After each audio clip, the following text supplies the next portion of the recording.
Hello, all, and welcome to the Fantasy and Sci-Fi Fanatics podcast. I'm your host, Daniel Coolbaugh. Today, I have me a very special returning guest, Steve McHugh. Steve, how are you doing today? I'm good, thanks. Thanks for having me back on. Yeah. I had such a great time, talking, about Black Coat and, your urban fantasy series and world, Harlequin world. I thought it'd be good to have you back, now that you have, book 3 coming out for, your Riftborn Saga. So I'm really, Yeah. especially now that I got to, finish Black Coat and I got to read a couple of things. I haven't finished any of your other books, but I've been reading chapter ones here and there and stuff just to, get a little bit more of a taste. So I'm pretty excited to, ask you some questions. So I guess that we'll just go with that first one there, Steve. I always love this one because it means somebody is returning back to the podcast.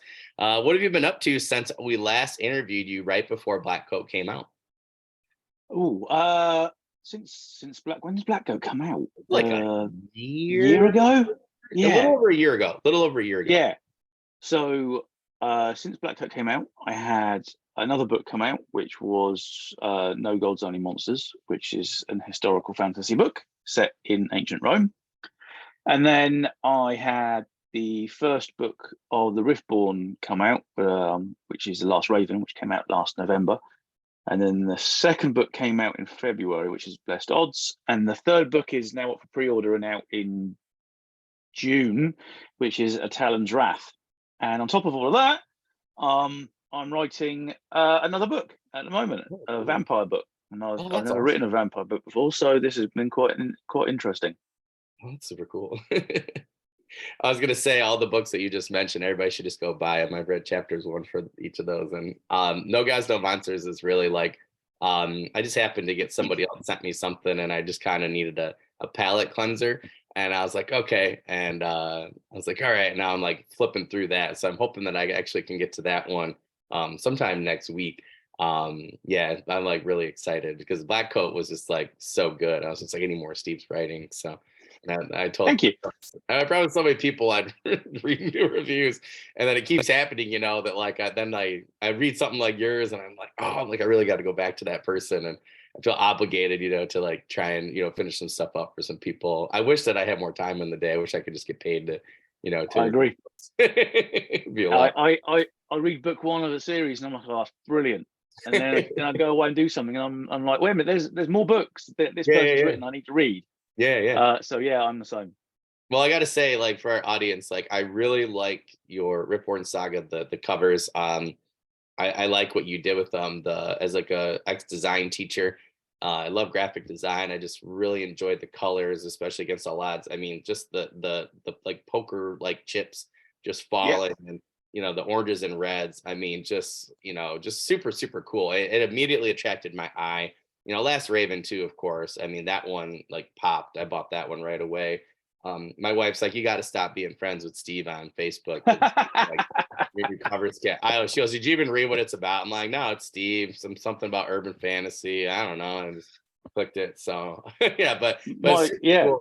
Yes, I used it in a couple of references, just so you know, for end of season 2, and then a couple of beginning season 3. Just with especially against all odds, with just like how a color scheme could help attract somebody, because you're going on Facebook and you see all these darker colors for people, but those lighter colors for yours really pop, and they really stand out on a social media platform. So I'm trying to do a short about that really soon. So my publisher, my old publisher 47 North, always told me that no matter how good a book cover is on the shelf, it has to look good in a tiny little square on Amazon or Waterstones, or wherever you buy your books. So yeah, when I came to Last Raven, I said to my publisher what I wanted, and they were like, yeah, okay, we can do that. So that which is Podium Audio, and they've done a really good job. They've been good to work with. Yeah, definitely excellent. I keep thinking about that myself. We're writing down, my tech guy and I, and one of my really good friends who's just like very bookish. They're helping me with my covers, and we're doing a lot of research, and we're really just like going through in a day, and people like yourself, like, okay, were there any covers today that you really liked that stood out, particularly on your phone, on Amazon, Kindle, or social media? So Yeah, so you were on our list for those. So I would definitely recommend people online, checking out, Steve's Ripborn Saga just for, even just the covers. Feel free to buy them just for the covers. Yeah, that's fine. Yeah, just as long But as you yeah, buy them, it's fine. yeah, but they're really good. Just really good. If I was teaching a graphic design class, so that's what I would do, though. That's what I would, suggest people do to try and, attract particularly, some sort of following or, try to sell a product on social media. I think that, yeah, I think they've done a really good job, and you've done a great job pointing them that way. So really jealous about, especially against all odds. I really like the color scheme there. So. But speaking of which, so what is your urban fantasy series Riftborn about, and how did you come up and combine a detective noir elements with this? That I loved your description, so I'm curious at how you added those elements into a urban fantasy setting. Well, I wrote the Harlequin stuff and Harlequin Avalon Rebellion Chronicles, and they're big bombastic magic throwing around kind of stories. And I wanted to write something a bit kind of not so big and bombastic and a bit kind of a bit more like Daredevil to their Avengers sort of thing. Cool. So that's kind of where the noir stuff came from. I grew up reading a lot of kind of noir comics. Greg Rucka's Batman, Ed Brubaker's Batman as well, for that matter, and there's Daredevil and Brian Bendis's Daredevil, and then going back to kind of like Vertigo with Hellblazer and all that kind of stuff. Yeah. So I wanted to do something a bit kind of like darker and a bit closer in scope. So that was kind of where that came from, and I kind of took that and kind of took urban fantasy and sort of smushed them together a bit, and Riftborn was what came out. And it's been a lot of fun to write because I quite like writing both of them, and so yeah, no, that's kind of where that came from. It's just basically a love of comic books that were a bit noir when I was growing up, and still now, to be honest with you. Yeah. And I've always liked those kind of noir films as well, kind of the old smoky, dark. Everyone's got their own agenda, sort of thing. Yeah. So yeah, that's kind of where they came from. I just wanted to. I think most of the stuff I write comes from a love of whatever the genre is that I'm writing in. Black coat, science fiction, love science fiction. No gods, only monsters is historical fantasy, ancient Rome. I love ancient Rome. So they always come from a setting or a genre that I've loved and read for years. Well, I'm gonna try and sell Black Coat for you real quick to our audience without spoiling anything. So I'm reading Black Coat and I'm like really enjoying it. I'm really loving the tech. I'm loving the world. I'm loving the class, I would say, and your main characters, but like the class of Black Coat and how people, either fear or respect them. I love that. And then I'm going, and then you get to a certain point in the book, and then I feel like you totally flipped certain of my expectations and added certain science fiction elements that I did not think were going to be in there. And all of a sudden it blew open the whole world and universe for me, where by the end I'm like, oh my God, I need more in this world. That's all I can say to the audience. Like, it's so hard to, like, I don't want to spoil anything, but like you did some things where I just was not expecting that payoff. I guess I was expecting a payoff because it was really good from the start, but I was not expecting the type of payoff I got from it. And I could totally see by the end, like now what you were doing from the start. And, you really sprinkled the seeds, I think, really well, where I was pleasantly surprised, particularly once it got to a certain point. And I was just like, oh my gosh, like this is totally different. Not totally different from a science fiction standpoint, but, totally different elements that you added that I felt really layered so well together the rest of the story and just really added to it. And then by the end, I was just like flipping through on Kindle. And I finished really quickly, and I was sleep deprived. I had a newborn in my arms, and I was like, my wife's, what are you going to do? I got to finish Steve's Black Coat, so it was like, I was fully engaged, from start to finish. And, I think there's sometimes, where you get to a certain point and you're like, okay, this is a genre that I enjoy and I'm going to keep reading because it's a genre I enjoy, or it's a character I enjoy. I love the tech you use, but then when there were certain elements you put in there, and then yeah, everything else really added to that, and it really, I think, it kind of felt like a roller coaster, to be quite honest, which I love when I can read, a book that goes da, da, da, da, da, and is enjoyable up until, that point. And then I was just, yeah, we went down, we hit that point, and then it was just all the way to the end was fast and enjoyable. So I'm just Thank you. interested in seeing more of the noir elements. But my friend made a good point. He said that he felt, um, with your other urban fantasy, the other Harlequin, books, that like he felt that you still, displayed, noir elements, at times, or that type of thing, Harry Dresden, those types of Yeah. things. So I said, well, that makes total sense, but I just like that how you kind of leaned into it more, it seems like, with Riftborn, and as seeing it, seeing what you did in Black Coat and how you added different, science fiction elements that I absolutely love. I just wasn't totally expecting, but I should have been, because if I was paying better attention at the start, I would have seen it. But yeah, just it really excites me because I'm like, okay, everybody here knows on the channel, I love the mashups. I don't want same old. And I would say with Black Coat, you don't get the same old, like, science fiction story, even if, some of it seems like it at the end. And even if it's, you really enjoy those things and those elements. It's that you had me right away with the character. But yeah, some of those other elements of science fiction you put in later just like totally blew me away. So I'm really, really excited to see. My friend like flew through The Last Raven like a while back, and he was actually the one. He's like, did you not see, Steve post this? And I said, I did a while back. I said, unfortunately, I was just so busy with stuff.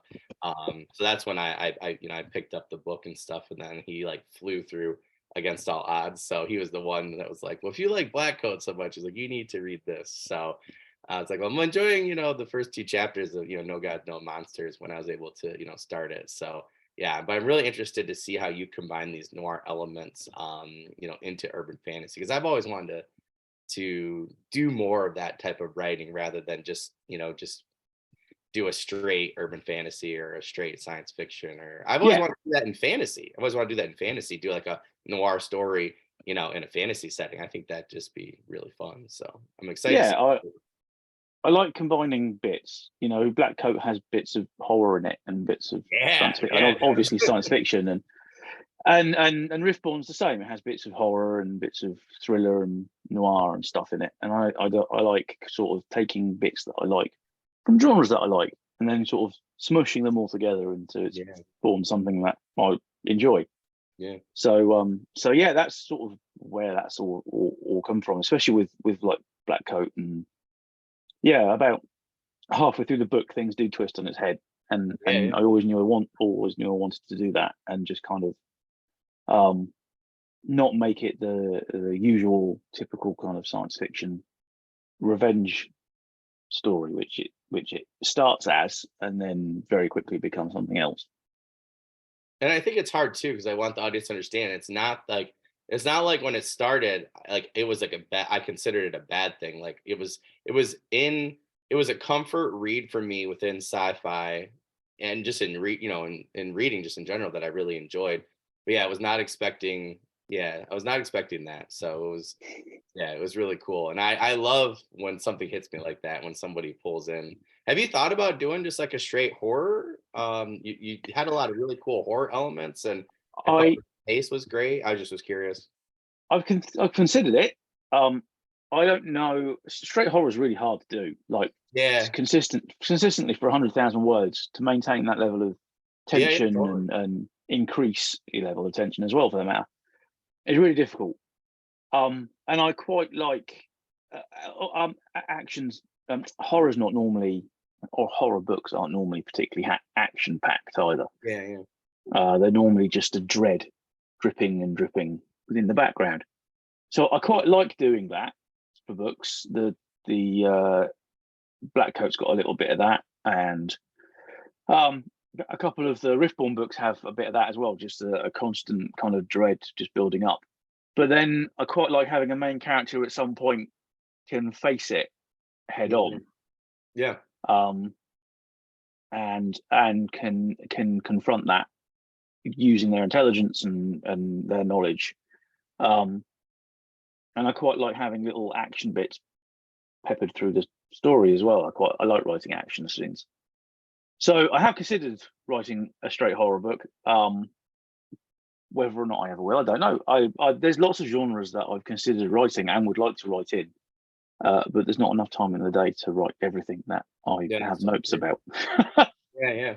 Well, I like how you mentioned that with horror though, because I like how you put it too. Like I always enjoy horror elements, I think, in science fiction, fantasy. I would even say today, like there's a lot of horror, like Cabin in the Woods and stuff, Yeah, where they do a lot more action. It's not just straight.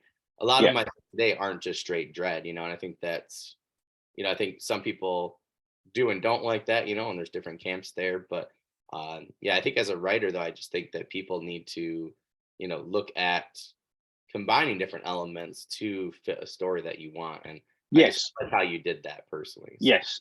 I wrote a science fiction book that hasn't been published, and maybe one day it will be. But it's partially set on it's a scientific space station.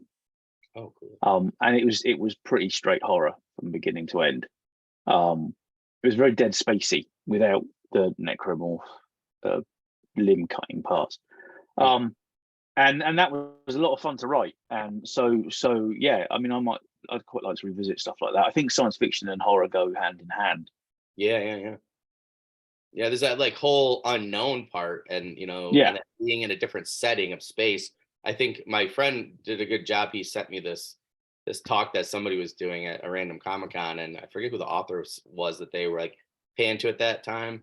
But they were discussing different things like Alien, and Predator or whatever, and they're like just the setting itself of being not on Earth or being in space, different planet, a space station. They're like that just adds an element of unknown that you automatically helps to the genre. And I had never considered that before, so I think that makes total sense. Or even like bottom of the ocean. I mean, yeah, even yeah. I think that I think the setting in horror is as important as the villain and the protagonist and antagonist. I think yeah if you've got a setting in horror at the bottom of the ocean, or on a space station in the middle of space, or on a prison where everyone's dead and you're the last person, somewhere isolated and that you can't get out of, or you need to do something to get out of, yeah I think that works just as well as even stuff like Halloween. They're stuck in that town, and yeah who's yeah yeah hunting them? yeah Or and things like that. There's no escape from whatever is out there. yeah yeah So I think the setting is very important, which is why I think it works so well in science fiction, yeah because you can set it in a very small place, somewhere fantastical, and then just make it the most horrific, terrifying experience. Even if it's something that you would normally think that actually sounds quite cool, but yeah um, even stuff like Jaws, it's set on a beach basically, and in the sea, where we're not the main kind of predator anymore. So I think that's I think the setting for horror is as important as the main characters for horror. yeah And the totally. same goes with a lot of stuff, but with horror, you need that sort of the feeling of isolation and dread and things like that. Yeah I think more than in science fiction or in fantasy. But they all again, the thing with genres is that they all just kind of merge and move around one another. So you can have horror in, I've read fantasy books that have loads of horror stuff in it, oh yeah and so yeah, no, it all works. If you can make it work, then it'll work. yeah totally. So for that third one there, I was just curious so just for our audience, like how does your Riftborn saga differ from your Harlequin novels and universe? Riftborn is the Harlequin stuff is like I said, basically these big bombastic stories of magic and monsters and mythology, and all mythology is real. And so the Harlequin stuff's got, Hades and Persephone and all this kind of, and Norse gods and Mesopotamian gods and Egyptian gods and Arthur and Merlin and all this kind of stuff in it. And the Riftborn books are not that large in scope of where magic comes from. Magic comes from a place, or it's not even called magic. It's just what they can do. And that's the Rift. And the Rift is a dimension attached to ours, and in it there are cities and people who have been living there for thousands of years, and who were once human and now aren't. And I wanted to kind of, not do the calling down thunderbolts from the sky sort of magic, blowing up buildings with a click of the fingers kind of thing.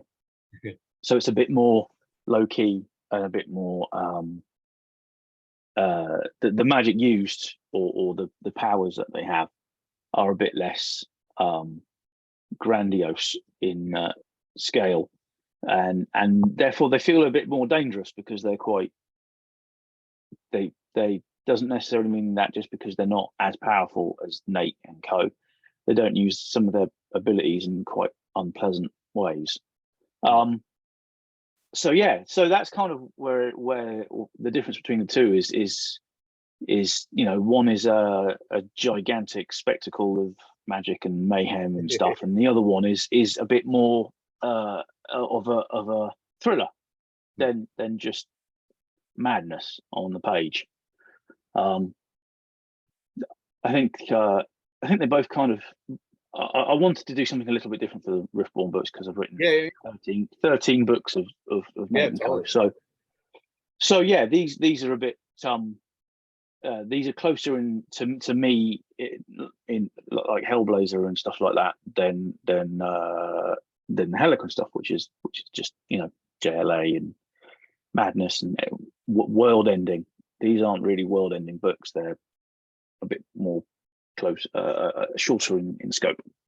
So you say it's more like would you say the characters, just like for our audience, were like more like what have people been saying lately, like the everyman, like your everyday person? Yeah, I think I guess more of a daredevil, right, versus Iron Man. I mean, Nate Garrett in the Harlequin books is basically a god in terms of power, along with most of the cast, and whereas Lucas is not that powerful, but he's an exceptionally dangerous man in a very different kind of way. He's not about walking into a room and just throwing thunderbolts about and lightning bolts about even, and setting people on fire. He's a person who, in the middle of the night, comes through your window and you're never seen again. He's a very different kind of danger. So he's got a different way of dealing with things, usually a more permanent way of dealing with things. And so I wanted to write kind of a slightly different, slightly more a darker character, which is definitely Lucas. I like how you said that, different kind of danger. That should be a t-shirt. Yeah. Yeah. Lucas is a different kind of dangerous. Lucas is the figure out a way to stop you from doing something by incapacitating you and stuff, whereas Nate is the sort of punch you repeatedly until you fall down kind of danger. And so I wanted to do something a little different, and that's what Lucas is. That's really cool. That's awesome. Well, I always find it interesting, because I was going through when I was thinking of questions, and I was going through like my Kindle and stuff for your books, and I was like counting, and I was like, man, I didn't realize how many in your Harlequin universe you had until I started actually counting on my Kindle and on Goodreads. I think I got to 8 on my Kindle, and then I went to Goodreads, and I was like, okay. So I just always find it interesting, because when somebody's written in that universe for a while, and I've already considered that like where I'm like, I got a lot in my fantasy universe that I want to do and urban fantasy, but then I have this other thing I want to do where I'm like, I feel like everything has a different flavor, the magic system, the world building, the character. Yeah. I think you have to do that, right? Otherwise you're gonna go Yes. insane. So Yeah. I've had reviews which have said that they've been unhappy with the Riftborn books because they're not Nate. And I don't want to write. I would have just written more Nate. I don't want yeah, to yeah, write yeah. the same book, but with new names. I want to do something a bit different. Otherwise, what's the point in you just writing the same book over and over again? And that's weird. So Um, I just find it interesting with comments like that because it's clearly somebody that's never written a book, let alone yeah, like as many books as you have in the same universe. Like that's a long time, like I've spent, oh my God, I'm about to be 36 in August. And since I was 14, I've been writing in my fantasy world. So even if I haven't published them yet, it's like I've been spending a lot of time there. I've been running, DMing games and stuff in my own world. So it's like, yeah, eventually I do want to just go into my space marine, setting and just, yeah, yeah, you know what I mean? Yeah, like after a while, it's just like, all right, I need to do something new. Otherwise, I feel like I feel like sometimes when I'm writing in that universe, like not that I don't enjoy it, but if I'm there too long and I don't take breaks with other genres or other characters, I feel like I'm in a prison almost of my own making, which is kind of interesting, I guess now. yeah. Then I think you need to, as an author, I personally don't want to just write the same thing over and over and over and over again. I want every book to be, or every series at least, to be have a different flavor and a different feel to it. Otherwise, Yeah, I'm just retreading stuff I've already done. yeah, no, yeah, that's very true.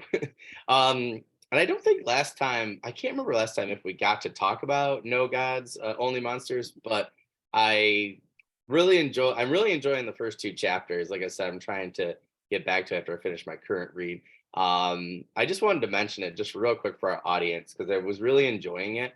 But I was just curious at how and why you decided to keep it in your Harlequin universe instead of maybe moving on to speak about other universes instead of putting it into another universe. So I was just curious at, kind of what the decision making process was for you there. If you were like, oh, I already have all this built and just make it a little different or Yeah, well, originally it was going to be a novella. Uh, it's about Diana, and Diana is a character in the Harlequin books, and she's a goddess. And so I was originally just going to write a novella with her in it, and it went from being a novella with her in it to being a full-fledged novel with her in it. Um, so yeah, that's why it's in the Harlequin universe, because she's already in the Harlequin universe, and I was writing a novella about her, yeah, and it yeah. went longer than I expected it to. And I wanted to include other characters who are in the Harlequin books, and give them a bit more time, like Medusa and Athena and things like that, and include a few more Greek heroes from mythology, and give a couple of the Greek gods like Ares and Poseidon and things who don't have necessarily a lot of screen time in the Harlequin books, uh, and give them a bit more to do. So that was the entire reasoning behind it. I wanted to write a Diana book, and yeah, that's it really. That's why it's in the universe. Well, I just want to point that out because it's actually come up a couple times recently with authors that I know who have written as many books as you have and have such a rich universe that you've created like Harlequin. And I just want to point that out to the audience because I don't think it's something that I've heard a lot of people discuss recently. A couple years ago was a big thing, but now it's like seems like it's swept under the rug. But I've talked to different authors who are just starting out and they're like, oh, I would love to give these secondary characters more screen time, and I was trying to explain to people like your book, and I'm like, well, there's different people who have done this, and who have made it really enjoyable for readers. And I my buddy and I were always talking about never throwing anything away or a character away, if you can build off of them. And I just think some people forget that just because they are a secondary character, or maybe they even died, or maybe something else happened to them, there's nothing that says that you can't do something before that point or after that point, or No, and I've enjoyed some secondary characters recently from some different authors, and I told them I'm like, hey, I really love this character, and like I know other people that have, and I'm like, you could do something like what Steve did, and write a novella or a short story or whatever, and just give us a little bit more. There were a couple characters I read recently where I'm like, I just needed more. And, the author, I, messaged them and like, oh, I never thought of that. I'm like, yeah, so I just wanted to, to point that out. So I thought I thought that was really smart by you. And I'm always thinking, how can I do that with different characters that I enjoyed that maybe, didn't take part. One author I talked to recently is like, well, this character, you know, just didn't have a lot to do in this story, but he's like, I really like them, and other people I've seen too, and he's like, I'm thinking I'm gonna, Yes. yeah. So I just think it's good for people to remember that it's your universe, and you can do really, what you want with them, and Yeah. Yeah. art. So I'm always happy if I think that a character has a story in them where they're the center, then I write it. So yeah, and there are characters in the Harlequin universe that I haven't written stories about, I haven't written novellas about, whatever, and they might get one in at some point. It's all a matter of time, and well, that's it really, just time. Just yeah, how much time yeah, do I have yeah, to write all of this stuff? yeah. So yeah, but yeah, there's I've written novellas about side characters from the Harlequin stuff, and uh, I I've delved into various universes now at this point. So I've got plenty of side characters should I wish to write one that's not in the Harlequin universe as well. So yeah, Yeah, that's kind of the plan. totally. Yeah, I just always find it interesting when someone's like, yeah, blah, blah. I'm like, well, you can just, it's always interesting because I think a lot of people, that's why I like interviewing people like you, other authors and artists and whoever. And then, somebody just said something to me the other day. I think it was one of my assistant principals with teaching. And so I've been doing this for 16 years, and he said it in a different way and completely changed my whole outlook, and I think that always happens when I listen to a podcast, when I watch a video, my wife, she's like, you're just obsessed with this craft. I'm like, I really am, because I enjoy it. And, I'm like, if I don't talk to Steve today, I might not, learn something that, I will really help me in the long run. So I just always like to point out little things like that, because sometimes maybe people, haven't listened to a podcast or know an author that's, done what you've done. And maybe Yeah, they do that, and that's the book, I mean, no offense. I mean, some people, but I mean, I've seen, your book, this book being spread around so much, within, since you released it. I mean, I think it was really smart of you personally. I mean, I'm enjoying it. I can't wait to finish it. And I know so many people, that, have been, sharing it, particularly over like the last 6 months or so. So I'm just thinking like, well, if you had not written it, none of us would have bought it or shared it, or, and I'm just thinking like how many times I've gotten to be like, oh, well, have you, checked out Steve's Black Coat? Like I finished it. I'm really enjoying it. They're like, no, I haven't, and I just think that's how the web starts with authors. And yeah, I just think you never know, obviously, like you word of said, mouth. time management's a thing, but you never know, right? Until you No, something. So, word of mouth is always yep. is the most important tool any author has to sell books, and it's always been that way, and it will always be that way, even with the the advent of marketing budgets and all this kind of stuff, and doing adverts and things. It's word of mouth more than anything. Yeah. If you like a book, tell your friends you like a book, and if they buy the book and tell their friends they like the book, then it quickly catches on. My friend goes the other day, I sent him, because I had sent him, oh man, Last Raven. I had sent him All Against All Odds. I mean, I just been sending him books like crazy. And he's like, you just like do nothing but try to get books out there. I'm like, they're good books. They're people I like. I'm like, what they're writing. I'm trying to tell people, I'm like, don't worry, I am doing the best I can. We got this, we got the Facebook group, my social media is just like trying to dedicate just to get, books and writers that I enjoy out there. I'm just like, I'm trying. But I do think that people, sometimes in this modern age, like you said, like, I do think that, I think you look at Legends and Lattes, like Chad Yes. book, and I don't think a lot of people realize that like social media helped somewhat, but really it was the Barnes and Noble and indie bookstore like workers that actually enjoyed that book so much. They were actually buying copies and putting them on shelves until there was enough. And Barnes and Noble does this, right? I know some indie authors who have done this. They buy their own books and they go and put them on the shelf, and then they actually have to put them in the system then And that's how like one step how Travis like ended up like blowing up was everything else helped, but that word of mouth with just bookstore workers and getting his book onto their shelves, I think really helped. So I think it actually shows that word of mouth, is Yeah. still there, and we just don't see it a lot or talk about it a lot. So No, no. yeah, it's interesting. So I'm just curious, or maybe you've already done this and I don't know yet. Have you thought of combining your heroes in the Helicon universe into like one Avengers style book or like trilogy? Yeah, I did do that. That's the Oh, you Rebellion did? Okay. Chronicles. The Rebellion Chronicles is essentially 3 books of all of the heroes and villains, not villains because some of them are dead, but all of the heroes who are still alive in one book, in 3 books. It's their big story, villains on one side, good guys on the other side, Oh, that's awesome. Endgame-esque. Yeah, this is my Infinity War / Endgame of writing over 3 books. So yeah, so there's a basically the first 2 books are sort of Infinity War-esque, and then the third book is Endgame, where it's just everything for everything sort of thing. So yeah, it was a lot of fun to do. It's the amount of moving parts though Oh was yeah, just yeah, exhausting. yeah, yeah. So yeah, no, it was fun. I enjoyed doing it. That's super cool. I was just curious because I was like going back through, some of your, reviews and just different things, and I was like, it seems like Steve, if he hasn't done this, should do this. I was like, if he has done it, I was like, it's got to be pretty cool. So yeah, I was really curious about that. So yeah, well, that just sounds really awesome. It does sound like there's like I was thinking like the Charlie Day from It's Always Sunny meme where he's got all Yes, yes, yeah.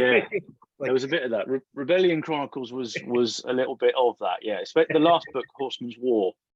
It was just so many kind of threads and things, and people then message you and say, "Why wasn't this character in it?" And you're like, "Well, I literally couldn't possibly put more people into this yeah, book." yeah, yeah. Because there's just so much stuff happening in that book, and it moves along at such a fast pace that you kind of want to keep the story moving as opposed to doing little side quests to go and do stuff. Yeah, yeah. So but yeah, no, it was a lot of fun to do. But I don't want to do it again for a while because it was a lot of a lot of work.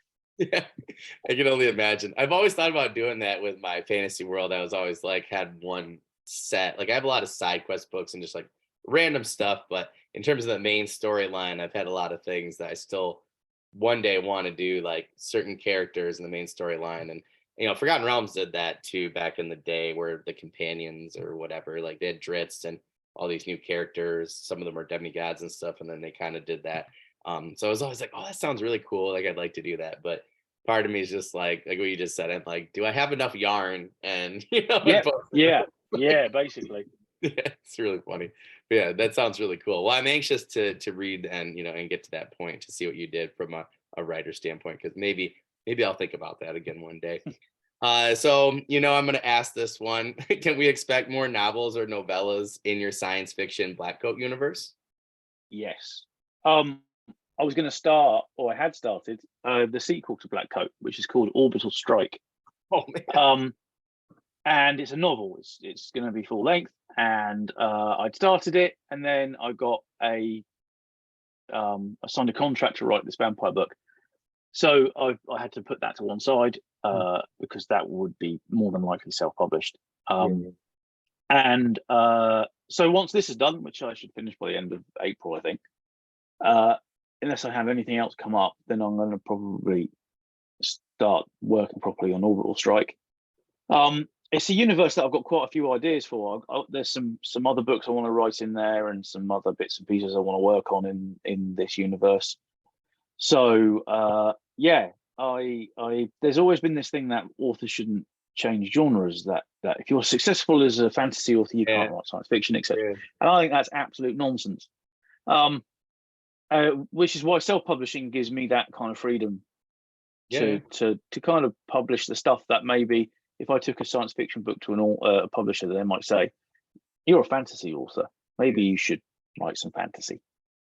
And then I published Black Coat and it did very, very well. So I'd quite like to publish more. in that universe because I enjoy writing in it, and I enjoyed writing the Celine and stuff. But no, it's not going to be a sequel as such. It will be a standalone book, set, I don't know, I think about 20 years later, and 10, 20 years later, something like that, and it will be in the same universe. Oh, that's awesome. Yes. And see, that's what I And was thinking too about different when publishers or when indie authors say that about themselves. And somebody looked at me the other day, they're like, why did you start a Space Marine, you know, book? I'm like, because I love Space Marines, and I'm like, I had a different take and a different thing than Warhammer and yes. okay, and I'm like, I had some interesting characters, and I said I always wanted to write science fiction, and I said I finished Steve's Black Coat, and I thought, well, maybe I'll try my hand, and you gave me some really cool just ideas and things that I was already looking at over here. And that's what worries me sometimes is like if you hadn't have written Black Coat, I wouldn't have it wouldn't have clicked with some ideas for that I was working on. And you know I feel like my Space Marine book one of these days will do pretty well, or the trilogy, and I'm hoping to just kind of keep it going, kind of like oh, I'm totally blanking on the series now. Oh yeah, like the Galaxy's Edge books, like I love those guys. Yes. Yeah, like they're just great, and they just kind of keep going with different characters and stuff. And I just thought to myself, like, it's just a shame that a lot of people get told that. And I loved Yeah. your science fiction writing personally. I thought it was really good, and the tech alone, that's what got me, thinking about the tech for how I would, do how I would write, the suits and stuff. Um, yeah, so it's a shame, I think, because I think a lot of people have different genre books in them, and they have been told different things by the wrong people. And it's a real shame, because if you're going to release more science fiction books, I'm going to buy them, and review them. So I just think that what if you had listened to people, and you Well, never yeah. things that could have been, so I think do what you want to do, particularly if you're doing indie, or do a hybrid. Yes. I think a hybrid author like myself, I think it's much easier to Yeah. say to your publisher, I know these are done well, so you can keep those, and I'm going to publish this stuff by myself, Yeah. because I think it's got a place, Yeah. and I think it's good enough to publish. Yeah. So I think there'll probably be more hybrid authors over the years.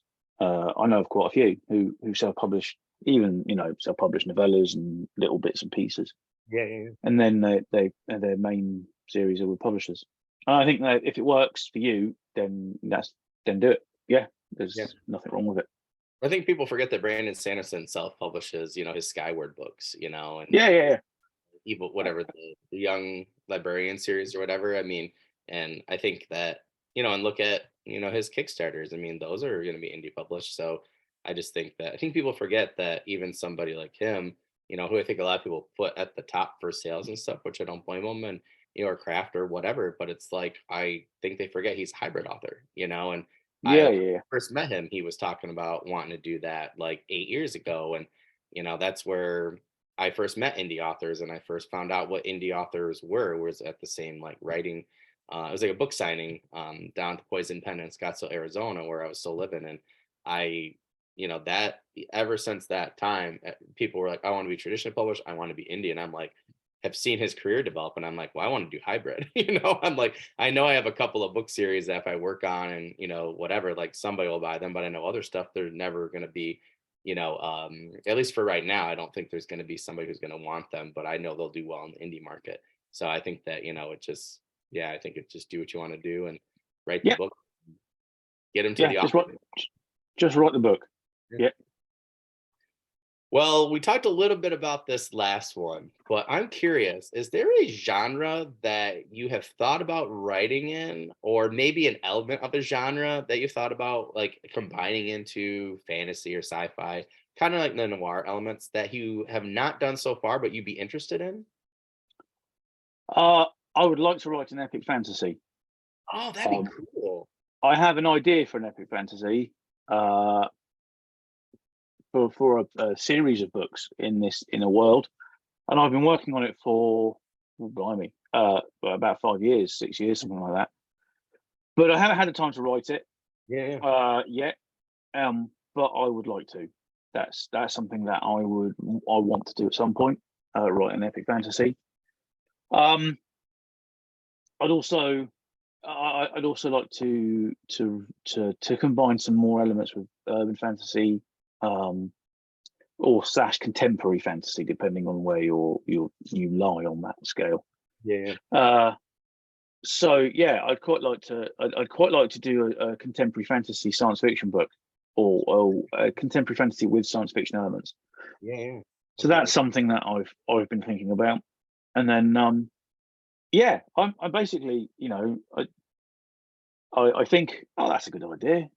And then the genre doesn't really matter to me what the story is, more than the story. That if I can think of something and there's a story behind it, and it's a romance book, then okay, I'll think about it. I probably won't write a romance book because I don't think I'd be very good at it. Because romance books are hard. I know I have friends who write romance books, and they're really hard to write. Like to maintain that sort of will they, won't they, or even that kind of the whole thing through a book, a story, and put like a plot in it and everything. That's not easy. And I've written romance in books, and then you're always kind of feeling, have I gone too far? Is that now weird? Is that a little bit, because taken out of context, a lot of romance films are creepy as all hell. Because there's people chasing after you down the street, declaring their love for you and all sorts of weird stuff. And some of it's like stalking and things, and it's all done as oh well, it's just love, isn't it? And it's a bit weird. So yeah, it's a fine line between romance and weirdo. And so I probably won't write that, but I'm sure epic fantasy is the one that I want to write, that I haven't written more than any others, and horror probably as well. I'd like to write, but I think that would take a lot of time, and historical fiction. Thinking about it, I'd love to write a proper. That's mine personally. I want to write an historical fiction book about the Second Punic War. That'd be cool. A full-on Hannibal over the Alps. No magic, no, nothing like that. But because the Lucas in The Last Raven is a Carthaginian. He was born. He's not a Carthaginian. He was raised in Carthage. So he took part in the Second Punic Wars, with going over the Alps, and he was killed and then brought back to life. But I'd like to write a proper full-on Punic Wars trilogy, maybe one book for each war or something. I don't know. But and then I think it's a great idea, and then I realized just how much research that entails. Totally. And how much of an expert you have to be in that historical kind of setting to get it right. And I just think there's not enough time in the day for me to learn everything I need to learn. But I'd very much like to write one. That's so epic. I'm going to go epic fantasy and the historical fiction as the two that I'm like, those are the ones I want to write. Oh, that's a great answer. Yeah, historical fiction for me. I'm a history teacher. People are like, oh, it's easy for you. I'm like, well, history teacher, you get taught the broad scopes. I'm like, but I don't think it's the same thing though. Like, I don't think people realize like how much work actually goes into historical. To give those people. I've had a couple on the show, and it's a lot of work. I would love to do the same thing. like Bernard Cornwell stuff. Is so historically sort of like accurate and things like that. It's just to get that level of accuracy is just an enormous amount of work and research. And then you have to make a story around it, like. And then you have to make it interesting with interesting characters who would have fit the time. Without kind of, if you want to write a book about Vikings and your main character is a Viking, the last thing you want is your Viking to actually behave like how the Vikings behaved back then, because they might not be the most sympathetic characters in the world to want to root for. So there's definitely a bit of kind of like having to make it as real as you can, but also maybe not make them exactly how they were back in the day, so that you can not have everyone be awful people. Yeah. It just seems like, I mean, I've done little bits of historical fantasy fiction in the Harlequin stuff and No Gods. Only Monsters, that's set in historical time, but that's fantasy, and I can get away with fudging stuff in historical fantasy. I can just say it's magic, and it's fine. But you can't really do that with real kind of historical fiction. There's a bit more to it than that. Yeah, you'll get burned at the stake, literally. Yeah. That's like we had a debate recently. My buddy and I privately were like, who would be most likely to to end an author of the historical fiction community for getting something wrong, or military sci-fi. So military sci-fi community is yeah. I have a couple of veterans who I'm like Keith McCardle. I'm like, I will send you whatever free if you just, you and your friends just read this. You know what I mean? Like, and I'm like, I want to find a military, veteran that would just, help me, just from that perspective. Because the last thing I want to do is have my characters enter a building wrong. And, like, I think if you're going to put the moniker on it, and it's the same thing with historical fiction, right? Like, you got to get it right, and that you need to. One of the Harlequin books, the beginning of it is a hostage situation in the UK. And a friend of mine, she was at the time the head of the armed response unit for police. Oh, wow. So she walked me through exactly how they would do, the words they would use, and all this kind of stuff. Yeah, that was, if I hadn't have asked her and I'd have just tried to figure it out for myself, I would have got it wrong. Oh my gosh. Yeah. And people would have yelled at me. So that is difficult. If you get, I've before written in the names of guns and made them up, but they've been close to a real gun, and people have said, that this is wrong, this isn't how this gun is, and I'm like, I've made this up, I've literally this isn't a real thing. So my I've spoken to friends of mine who are in the military and asked about tactics and how to enter and clear rooms and buildings and all this kind of stuff, and stuff like that, because you need to know. Yep. Because if you get it wrong, you're going to learn about it very quickly, repeatedly, for a long time. No, it's totally true. That's like my urban fantasy novella right now. It's like I know there's got to be so many things wrong. So I definitely have to have some of my friends take a look at it. Like trying to get, said my character is an ex-Marine.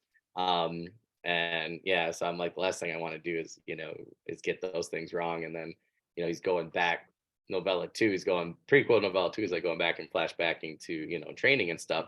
Because he's a recon Marine. And I thought, well, who better to be a future monster hunter than a past recon Marine?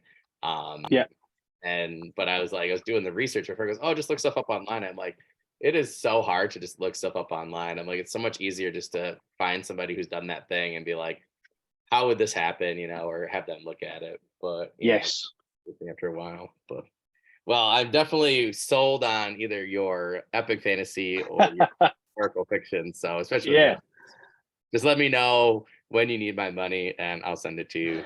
that sounds like an excellent idea. More people should say that. Just let me know when they want my money. Well, Clayton Snyder said something the other day when, I guess when we were doing our second interview, it was a couple weeks ago. So it'll be our first one for this season, for season 3. And I asked him a similar question and he said something and I'm like, oh my God. I was like, that sounds so good. I was like, just take my money. He goes, it's probably going to be a year. I'm like, just take my money. I was like, I'll send you like $20 right now. Just send me the paperback. I was like, oh, what's the thing? I was like, $30. I was like, just send me a signed copy. Like, just let me know when it's coming and I'll, be on the lookout for it. But yeah, some people's writing you just enjoy, so you're just like, you don't even care.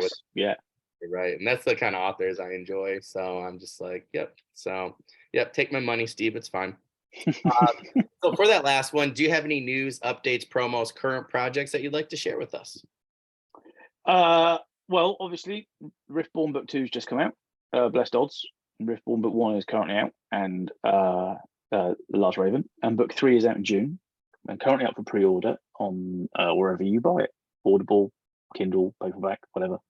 a challenge round, and I'm currently writing a vampire book. And I have absolutely no idea when that's going to come out because I have to hand it into my publisher, and then you're probably looking at 6 months of edits, so the end of the year maybe. Gotcha.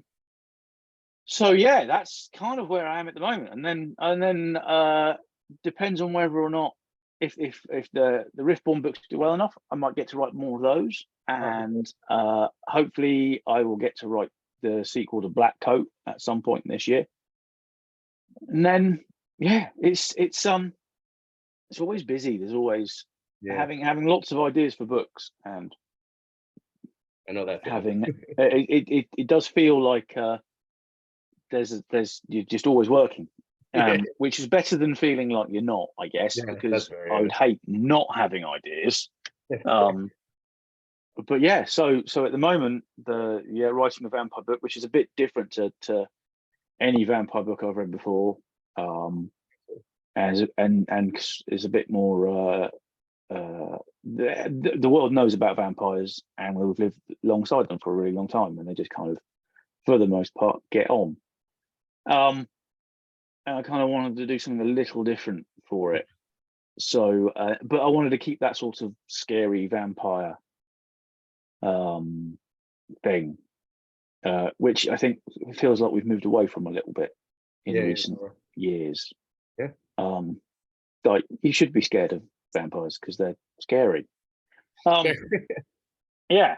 So that's kind of where I am. And I've got loads of books out. If you like historical fiction, there's No Gods, Only Monsters. If you like science fiction, there's Black Coat. If you like urban fantasy, there's the Riftborn stuff and the Harlequin stuff. And if you like small foxes that swear at people and threaten to stab them, there's Hunted.